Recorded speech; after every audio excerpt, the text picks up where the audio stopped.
ये कहानी सत्य घटनाओं से प्रेरित है। जिनके साथ ये घटनाएं घटी उसकी वास्तविकता उन्हीं तक सीमित है। भूत प्रेतों और असामान्य विषयों के होने पर चैनल कोई दावा नहीं करता और ना ही प्रोत्साहन करता है। तो दोस्तों, कैसे हैं आप सब? आशा करता हूँ कि आप सब ठीक होंगे। आज आपके लिए लेके आया हूँ हमारे हॉरर बाय पिटारा सेगमेंट की एक और कहानी, जिसको लिखा है मैंने। अगर आप भी पहली बार मेरे चैनल पे आए हैं तो सब्सक्राइब करके बेल आइकन ऑल पे क्लिक कर दें। साथ ही अगर आपके पास भी अपनी कोई कहानी हो और उसे मेरी आवाज़ में सुनना चाहते हैं तो लिख भेजिए मुझे मेरे इंस्टाग्राम हैंडल पे या ईमेल पर, जिसका लिंक डिस्क्रिप्शन में है। तो शुरू करता हूँ आज की कहानी, जिसका नाम है परछाइयाँ। हेलो दोस्तों, मेरा नाम रवि है। बात कुछ 10 साल पहले की है, जब मैं अपने बड़े भाई नकुल और मम्मी पापा के साथ गाज़ियाबाद के एक किराए के घर पे रहता था। उस समय मेरी उम्र लगभग 16 साल की थी और बड़े भाई की 20। पापा एक फैक्ट्री में प्रोडक्शन मैनेजर की जॉब करते थे और ज़्यादातर उनकी नाइट शिफ्ट ही होती थी। हमारा ये किराए का घर राजनगर और डासना के बीच में हाईवे से कुछ 2 किलोमीटर अंदर पड़ता था। ये कम आबादी वाला इलाका था और अंधेरा होने के बाद माहौल में एक अजीब सी मनहूसियत तैर जाती थी। सड़कों पे सन्नाटा और कहीं दूर से कुत्तों के भौंकने की आवाज़ ही सुनाई देती थी। मैं और मेरा बड़ा भाई ड्राइंग रूम से लगे अपने रूम में ही रहते और ज़्यादातर वक्त अपने ही रूम में बिताते। हम दोनों एक ही कमरे में सोते थे, लेकिन दोनों का बेड अलग अलग था। रोज़ की तरह आज भी हमने अपना डिनर ख़त्म किया और मम्मी को गुड नाइट कह के अपने रूम में आके सोने की तैयारी करने लगे। रात को रूम को अंदर से लॉक करके सोने पर हमको मनाही थी और मुझे अंधेरे में सोने में डर लगता था, लेकिन नकुल भैया मुझे अपने बड़े होने का रौब झाड़ता और रूम की लाइट्स ऑफ कर देता। मैं अंधेरे से बचने के लिए रूम का दरवाज़ा थोड़ा खुला छोड़ दिया करता था कि बाहर कॉरिडोर की रोशनी अंदर आ सके। अभी लाइट्स ऑफ करे कुछ 5 मिनट ही हुए होंगे कि मुझे दरवाजे के पीछे एक अजीब सी काली परछाई दिखी। मेरी सांस मानो रुक सी गई हो।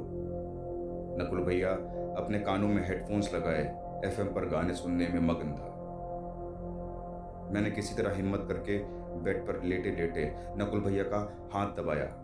इस पर नकुल भैया अपने कानों से हेडफोन निकाल लगभग झल्लाते हुए बोले, क्या है रवि, क्यों परेशान कर रहा है मुझे? लेकिन जैसे ही उन्होंने मेरा डर के मारे पड़ा पीला चेहरा देखा तो रुक गए। मैंने अपने हाथ से रूम के दरवाजे की तरफ इशारा कर नकुल भैया से लड़खड़ाती हुई आवाज में कहा, वहां कोई है? नकुल भैया ने अपनी नज़र जैसे ही दरवाजे की तरफ दौड़ाई तो उस परछाई को देख के वो भी घबरा गए और डर के मारे सांस रोके एक टक उस परछाई को देखते रहे। हमें अपने बेडरूम में अजीब सी परछाई दिखने लगी। पर्सनली मैंने जो देखा वह वास्तव में बहुत ही अजीब था। थोड़ी देर बाद मुझे अपने बेड के सिरहाने के पास आंचल से सर को ढकी एक महिला परछाई दिखाई देने लगी। मैं इतना डर गया कि मेरे माथे पर पसीना आने लगा। हम डरते हुए आंखें बंद करके भगवान को याद करने लगे और हमारी कब आंख लग गई पता ही न चला। अगली सुबह मैंने नकुल भैया से पूछा कि क्या उसने भी रात में जो देखा वो सच था या हम दोनों का वहम। तो उसने कुछ नहीं कहा। मेरा बाकी का दिन स्कूल और घर आके होमवर्क कंप्लीट करने में निकल गया। रात हम अपने बिस्तर पर सोने की तैयारी कर रहे थे। लगभग 12 बजे मुझे जोर की प्यास लगी और पानी लेने के लिए जैसे ही मैंने अपनी आंखें खोली तो बगल के बेड पर नकुल भैया का पसीने में भीगा चेहरा देख सन्न रह गया। नकुल भैया रूम के दरवाजे को एक टक देखे जा रहे थे। जब मैंने दरवाजे की तरफ नजर दौड़ाई तो वही परछाई मुझे दरवाजे के ठीक सामने खड़ी दिखाई, लेकिन इस बार वो आंचल में नहीं थी। इस बार मुझे बहुत डर लग रहा था। मैं घबराकर बुरी तरह से पागल हो रहा था। मुझे पिछली रात से और भी अधिक पसीना आने लगा। मैंने अपने भाई को पुकारा। मेरी आवाज़ सुन जैसे नकुल भैया कोई गहरी नींद से जागा हो और मेरी तरफ फटी हुई आंखों से देखने लगा। मैंने उससे पूछा कि क्या वह उसे देख सकता है जिसे मैं अभी भी देख पा रहा हूँ। उन्होंने बिना कुछ बोले अपना सर हिलाते हुए हाँ में जवाब दिया। मैंने उस महिला से बचने के लिए अपने चेहरे को कंबल से ढक लिया। मैंने यह देखने के लिए कि क्या वह अभी भी वहाँ थी या वहाँ से चली गई, अपने कंबल से देखने की कोशिश की। वह मेरे बेड पे बैठ कर मुझे ही घूर रही थी। मैं डर के जोर से चीखा और अपनी आंखें बंद कर ली। कुछ सेकंड्स बाद जब मैंने अपनी आंखें खोली तो वहाँ कोई नहीं था। नकुल भैया मेरे पास आए और मुझे अपने गले लगा लिया। मैं रोता रहा और रोते रोते मुझे कब नींद आ गई मुझे याद ही नहीं। अगली सुबह हम दोनों ने अपनी मम्मी को बताया कि हमें पिछली 2 रातों से क्या दिख रहा है। मम्मी को हमारी बातें सुनकर हंसी आ गई, जैसे कि एक मजाक हो। हमने उन्हें समझाने की बहुत कोशिश की, लेकिन सब बेकार चला गया। उनको हमारी बातों पर जरा सा भी विश्वास नहीं था। सारा दिन उस डर में यूं ही बीत गया और उस रात जब हम सोने के लिए गए, हमने अपने बेडरूम के दरवाजे को बंद करने का फैसला किया।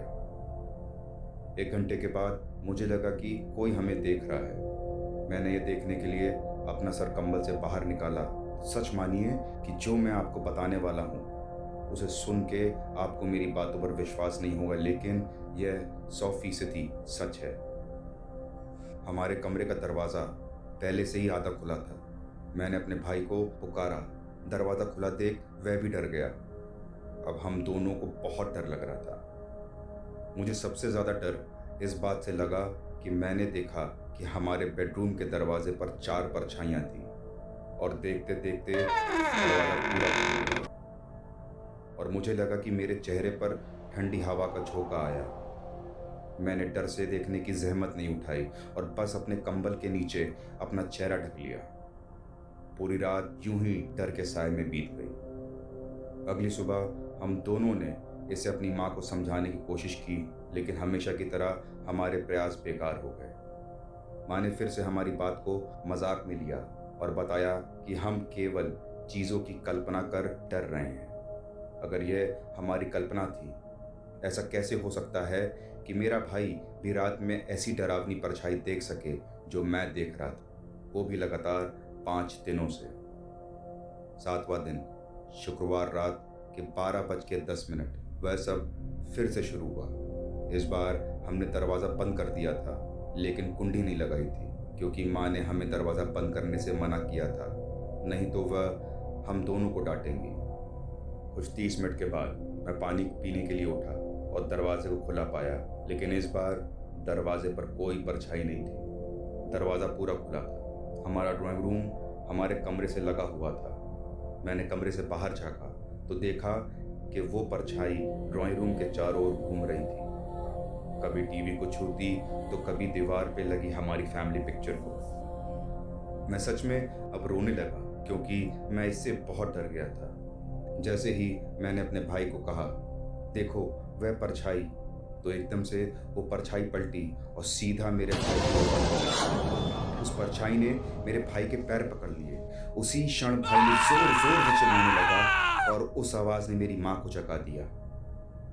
हमारी माँ यह देखने के लिए दौड़ी कि हम क्यों रो रहे हैं और मेरा बड़ा भाई डर से क्यों चिल्ला रहा है। लेकिन जब माँ वहाँ आई तो वहाँ कुछ भी नहीं था। माँ ने हम दोनों से कहा, इतनी रात में पागलों की तरह क्यों चिल्ला रहे हो तुम दोनों। हमने डरते हुए मम्मी को सब बातें बताई, लेकिन मम्मी फिर भी ना मानी। वो थोड़ी देर रुकी और फिर मंदिर की ओर बढ़ गई।